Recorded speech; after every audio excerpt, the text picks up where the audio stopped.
Hey YouTubers, Mike Boards with the Mike Boards channel. Thank you for watching. Today we're talking Chevy Malibu, and this goes for Chevy Impalas as well. We have a very unique sound coming from the front end, and we want to show you the most common cause. All right, YouTubers, outside the bar now in front of us is our Chevy Malibu, and in the event that you've got some unique or odd sounds coming from the front end of your Malibu, I want to show you what we experienced.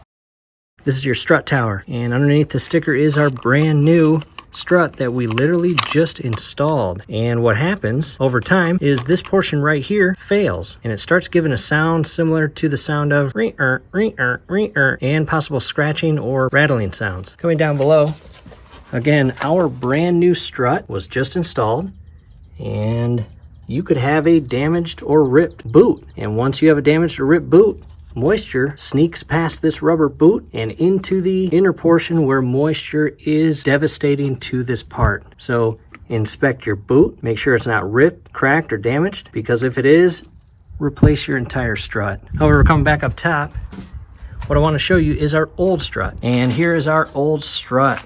As you can see here, it does not look that bad, but on top is a plastic cap and then a nut. And then once you remove this nut, this entire top plate comes off. Now, some people just replace this top part. I highly recommend not doing that. Replace your entire strut, because chances are it is at least a minimum of 5 to 7 years old. And why just replace one part of the strut only to have the remaining portion of the strut fail a year or two later? And struts are very dangerous when you start taking off portions that are tied into the compression spring. Again, don't do it. Replace your entire strut with a brand new strut, because it'll be brand new, it will last a long time, and peace of mind, everything is new as opposed to just a small portion of it. However, that ee-er sound is caused by this part right here. And here's the top portion view of it, and that part actually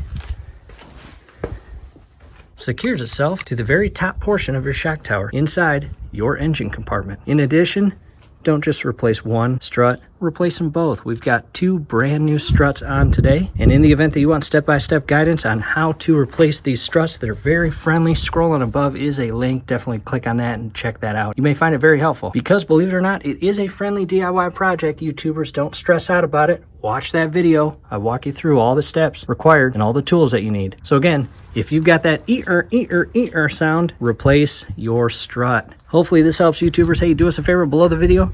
You'll see that thumbs up icon. Click on that, like the video, subscribe to the channel. Definitely ring your YouTube bell. That would be very helpful to us. We would really appreciate it. Thanks again for watching. And if you're wondering where we purchased our new struts, Detroit Axle. This is the driver's side old strut. Junk.